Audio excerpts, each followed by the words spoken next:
नमस्कार, मैं हूं मुस्तफ़ा हुसैन। आप जुड़ चुके हैं वॉइस ऑफ एमपी से। मध्य प्रदेश की राजनीति में सियासत का घटनाक्रम तेजी से बदल रहा है। मध्य प्रदेश की राजनीति हर पल तेजी से करवट ले रही है। जैसे जैसे मध्य प्रदेश में विधानसभा चुनाव नज़दीक आते जा रहे हैं, राजनीतिक घटनाक्रम भी उतनी ही तेजी से बदल रहे हैं। हाल ही में पूर्व मुख्यमंत्री कमलनाथ की आम सभा नीमच के दशहरा मैदान में हुई और उसमें जितने बड़े पैमाने पे लोगों ने शिरकत की, उससे कांग्रेस का जो आत्मविश्वास है वो काफ़ी बड़ा हुआ है। और कांग्रेस की इस आम सभा के बाद अब बीजेपी को भी एक चुनौती है कि इसी दशहरा मैदान में जो 4 सितंबर को उनका आयोजन होना है, उसमें कांग्रेस की उपस्थिति से ज़्यादा उपस्थिति वहाँ रहे। और उसके लिए भारतीय जनता पार्टी ने भी अपना पूरा दम लगाना शुरू कर दिया है। शहर को भी होर्डिंग्स से सजाना शुरू कर दिया है। आपको 2 खास बात मैं बताना चाहूँगा, 2 महत्वपूर्ण घटनाक्रम। एक तो ये कि 4 सितंबर को बीजेपी की जो आम सभा यहाँ होने वाली है, उस आम सभा बीजेपी की उस आम सभा में 30 से अधिक मध्य प्रदेश के बीजेपी के बड़े नेता शिरकत कर सकते हैं। इसके साथ ही इसमें केंद्र के भी करीब 5 मंत्री शामिल हो सकते हैं। केंद्रीय रक्षा मंत्री राजनाथ सिंह तो रहेंगे ही, और मुख्यमंत्री शिवराज सिंह चौहान। इसके अलावा 30 बड़े नेता इस आयोजन में शामिल होने की बात कही जा रही है। और नीमच में अब तक के जितने भी आयोजन हुए, उसमें सबसे बड़ा आयोजन माना जा रहा है। चूँकि कांग्रेस की यलगार के बाद अब बीजेपी को भी एक बड़ी चुनौती है कि वो इसी दशहरा मैदान में कांग्रेस से बड़ी सभा का आयोजन करें, क्योंकि मालवा में राजनीति का जो रुख है वो संघ परिवार की इसी नर्सरी नीमच से तय होता है। और यहाँ पर जिस तरह से कमलनाथ ने यलगार की, जिस तरह से बीजेपी के सामने एक बड़ी चुनौती रखी, उस दिन आम सभा में मौजूद भीड़ को देख के कमलनाथ का उत्साह भी काफ़ी बढ़ा हुआ था। और उस हुजूम को देख के उनको ये दिखाई दे रहा था कि आने वाले विधानसभा चुनाव में नीमच ज़िले की 3 सीट कांग्रेस जीत जाएगी। और कमलनाथ की उस सभा के बाद बीजेपी पूरी तरह अलर्ट हो चुकी है और उसने भी तैयारियां शुरू कर दी है। उस आम सभा में जिस तरह से लोग जुटे, जिस तरह का उत्साह उस आम सभा के आयोजन में दिखा, उससे बीजेपी की भी आंखें खुल गई और बीजेपी को भी ये लगने लगा कि यहाँ पर उनको ज़्यादा बेहतर तैयारियां करने की ज़रूरत है विधानसभा के एतबार से।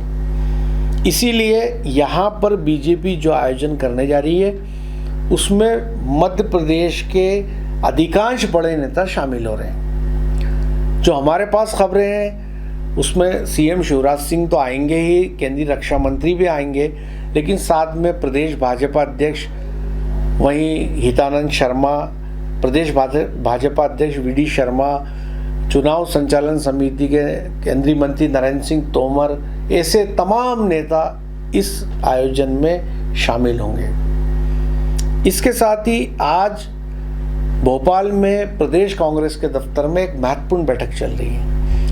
इस बैठक में स्क्रीनिंग कमेटी के जो चेयरमैन है भंवर जितेंद्र सिंह, वो मौजूद है, और विधानसभा चुनाव के जो प्रभारी है रणदीप सुरजेवाला, वो भी मौजूद है। और आज भोपाल में जो बैठक प्रदेश कांग्रेस कार्यालय में चल रही है, इसमें पूरे प्रदेश के सभी जिला कांग्रेस अध्यक्षों और ज़िले के प्रभारियों को बुलाया गया है। और इन तमाम जिला अध्यक्षों और ज़िले के प्रभारियों से अपने अपने ज़िलों की विधानसभा सीटों पे उम्मीदवारों के नाम लिए जा रहे हैं। और जो खबरें हमारे पास है वो ये है कि ये तमाम ज़िला अध्यक्ष अपने ज़िले की जो विधानसभा सीटें हैं उस पे नाम देंगे, चाहे वो सिंगल नाम दे या 2 या 3 नामों का पैनल दे।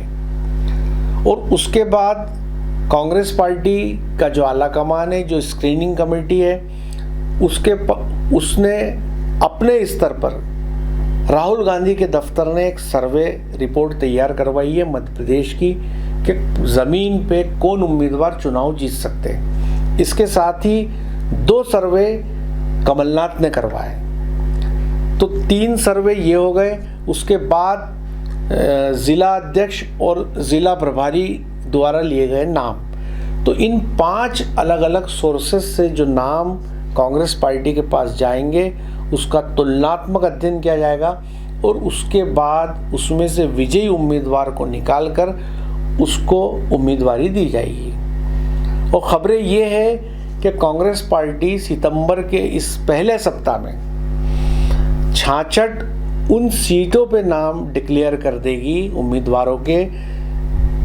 जहां पर अब तक कांग्रेस चुनाव हारती रही है। इन हारी हुई 66 सीटों पे कांग्रेस अपने उम्मीदवारों के नाम की घोषणा सितंबर के इस पहले सप्ताह में कभी भी कर सकती है और ये रिहर्सल उसी के लिए भोपाल में चल रही है। भोपाल के पीसीसी दफ्तर में जो सुबह से ये बैठक चल रही है, देर रात तक चलने की संभावना है और अलग अलग संभागों को बुलाया जा रहा है, उनके ज़िला अध्यक्ष को और ज़िला प्रभारियों से वहाँ के नाम लिए जा रहे हैं उम्मीदवारों के।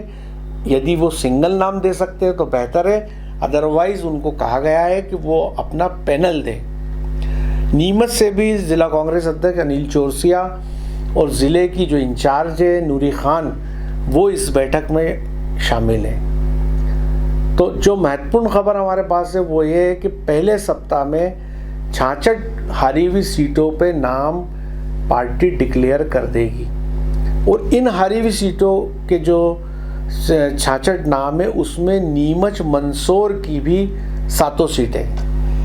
अब महत्वपूर्ण बात यह है कि क्या इन 66 सीटों में नीमच मंदसौर की इन 7 सीटों का अनाउंसमेंट भी कांग्रेस पार्टी करती है या आगे के लिए टाल देती है। पर जो खबरें हमारे पास है वो ये है कि इन 66 सीटों में नीमच मंदसौर के नाम भी शामिल हो सकते हैं। तो जैसा मैंने कहा कि जैसे जैसे विधानसभा चुनाव नज़दीक आते जा रहे हैं, मध्य प्रदेश का राजनीतिक घटनाक्रम तेजी से करवट लेता जा रहा है। बीजेपी भी ताबड़तोड़ रैलियां करने में लगी है, तो वहीं कांग्रेस भी। बीजेपी के पास कई चेहरे हैं और कई नेता हैं और ख़ास तौर पे अमित शाह ने मध्य प्रदेश की कमान संभाली हुई है और हर अपडेट वो ले रहे हैं और स्क्रीनिंग भी टिकटों को लेकर वही कर रहे हैं। तो बीजेपी ने एक सूची 39 उम्मीदवारों की जारी कर दी, लेकिन उसके बाद जो सूची आई उसके बाद बीजेपी में कई जगह विरोध के स्वर सुनाई दिए। तो बीजेपी जहां एंटी इनकम्बेंसी फैक्टर से जूझ रही है, वहीं सिंधिया का एक फैक्टर भी उसके लिए मुश्किल बना हुआ है, क्योंकि सिंधिया के साथ जो लोग आए थे वो भी टिकट की दावेदारी कर रहे हैं। यदि उनको टिकट दिया जाता है तो जो बीजेपी के लोग हैं वो नाराज़ होकर पार्टी छोड़ रहे हैं, और यदि बीजेपी के लोगों को टिकट दिया जाता है तो सिंधिया से जुड़े जो लोग हैं वो नाराज़ होकर पार्टी छोड़ रहे हैं। जैसा खबरें आ रही है कि कई जगहों पर सिंधिया के कुछ खास सिपह सालारों ने सिंधिया का साथ छोड़ दिया और कांग्रेस पार्टी में सदस्यता ले ली। वहीं कुछ बीजेपी के जो लीडर है वो भी जाने की तैयारी में है और कांग्रेस पार्टी का दामन थामने की तैयारी कर रहे हैं। और कांग्रेस इस समय फूंक फूंक कर कदम रख रही और वो इस बात को देख रही है कि जहां पर उसकी पार्टी में वजनदार और दमदार उम्मीदवार नहीं है, वहां वो सिंधिया से जुड़े या बीजेपी से जुड़े लोगों को एंट्री दे रही है। और कांग्रेस ये मान के चल रही है कि अभी नहीं तो कभी नहीं। यदि इस बार उसने बीजेपी को सत्ता में आने से नहीं रोका तो फिर आने वाला समय उसके लिए मुश्किल भरा है। फिर साथ ही 2024 के आम चुनाव के पहले मध्य प्रदेश की ये चुनाव एक सेमीफाइनल है। बीजेपी के लिए एक चुनौती है कि हिंदी पट्टी के इस राज्य में यदि उसने सरकार में वापसी नहीं की तो 2024 के इलेक्शन में उसके लिए मुश्किल हो जाएगी। इसलिए बीजेपी भी करो या मरो की स्थिति में जुटी है और उसके तमाम नेताओं ने पूरा दम लगा दिया है। तो कहीं ना कहीं मध्य प्रदेश की जो सियासत है वो तेज़ी से बदलती हुई दिखाई दे रही है। हर पल कोई नया घटनाक्रम आकार ले रहा है और इस समय पूरे मध्य प्रदेश का ध्यान नीमच में है, क्योंकि नीमच सियासत का एक बड़ा अखाड़ा बन के एक बार फिर उभरा है। कमलनाथ की सभा के बाद कांग्रेस ने पूरे प्रदेश में एक बड़ा मैसेज दिया है और वो ये दिया है कि संघ परिवार की नर्सरी कही जाने वाले नीमच में कमलनाथ ने एक बड़ा और सफल आयोजन किया और एक बड़ी आम सभा को संबोधित किया।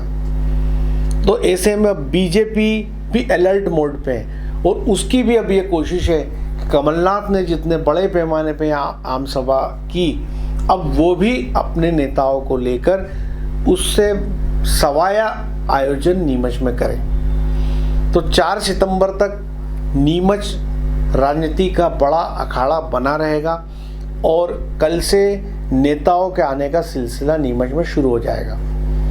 और एक आखिरी बात कि आप राजनीति के से जुड़े हर अपडेट को यदि सबसे पहले पाना चाहते हैं तो हमारे YouTube channel voice of MP को ज़रूर सब्सक्राइब करें और साथ ही गूगल प्ले स्टोर से हमारे news application voice of MP को ज़रूर डाउनलोड करें।